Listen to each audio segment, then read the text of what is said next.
Once upon a time, in West Java, there lived a wise king who had a beautiful daughter. Her name was Dayang Sumbi. She liked weaving very much. One day, she was weaving a cloth. Suddenly, one of her tools fell to the ground. She was very tired at the time, so she was too lazy to take it. Then, she just shouted out loud, "Anybody there? Bring me my tool. I will give you a special present. If you're a female, I will consider you as my sister. If you're a male, I will marry you." Suddenly, a male dog named Tumang came. He brought her the falling tool. Dayang Sumbi was very surprised. She regretted her words, but she couldn't deny it. So she had to marry Tumang and leave her father. Then they lived in a small village. Several months later, they had a son. His name was Sangkuriang. He was a handsome and healthy boy. Sangkuriang liked hunting very much. He often went hunting to the woods using his arrow. When he went hunting, Tumang always with him. One day, Dayang Sumbi wanted to eat a deer's heart. "Sangkuriang, will you hunt a deer today? I want to eat a deer's heart so much," asked Dayang Sumbi. "Of course, ma'am. Whatever you want, I'll give it for you," replied Sangkuriang. "Tumang, where are you? Come on, we have to hunt for a deer." Then Sangkuriang went to the wood with his arrow and his faithful dog Tumang. But after several days in the wood, Sangkuriang couldn't find any deer. They were all disappeared.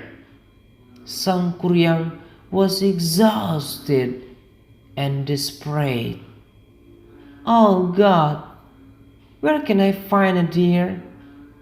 I don't want to disappoint my mom." "Oh, I know." Sangkuriang then called Tumang and killed him. He didn't know that Tumang was his father. At home, he gave Tumang's heart to her mother. "Sangkuriang, are you sure it's a deer's heart? You can't lie to me. It is Tumang's heart, isn't it?" "Yes, Mom," Sangkuriang answered. "Why did you kill him?" said Dayang Sumbi, full of anger. She hit Sangkuriang at his head. Sangkuriang was wounded. There was a scar in his head. She also repelled her son. Sangkuriang left her mother in sadness. Many years passed, and Sangkuriang became a strong young man. He wandered everywhere. One day, he arrived at his own village, but he didn't realize it. He met Dayang Sumbi there.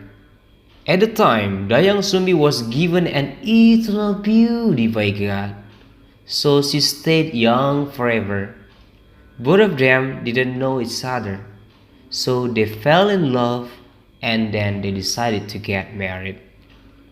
But then, Dayang Sumbi recognized a scar on Sangkuriang's head. "Sangkuriang, why there is a scar on your head?" asked Dayang Sumbi. "Oh, when I was a child, my mom hit me on my head," replied him. Dayang Sumbi was very shocked. She knew that Sangkuriang was his son. It was impossible for them to get married. She told him, but he didn't believe her. Sangkuriang wished that they got married soon. So Dayang Sumbi gave him a very difficult condition. "Sangkuriang, if you want to marry me, I have one condition for you. I want you to build a lake and a big boat in one night. I need them for our honeymoon. Can you do that? What? Impossible! But it's okay. For you, I'll do it. I can do that. Sang Kuryang agreed. With the help of genies and spirits, Sang Kuryang tried to build them. By midnight, he had finished the lake by building a dam in Citarum River. Then he started building the boat. It was almost down when he nearly finished it. Meanwhile, Dayang Sumbi kept watching on them. She was very worried when she knew this. So she made the lights in the east. Troops, stop your work. It's already dawn. The sun will start to rise. Quickly, go home, said the chairman of the genies. They left Sang Kuryang alone. Sang Kuryang, you can't finish my condition. It means that you can't marry me, you know, said Dayang Sumbi. You cheated! You made the light so that my troops go. That's why I couldn't fulfill your condition, shouted Sang Kuryang. Sang Kuryang was very angry, so he kicked the boat. Then the boat turned out to be Mount Tangkuban Perahu. It means boat upside down. From a distance, it looks like a boat upside down.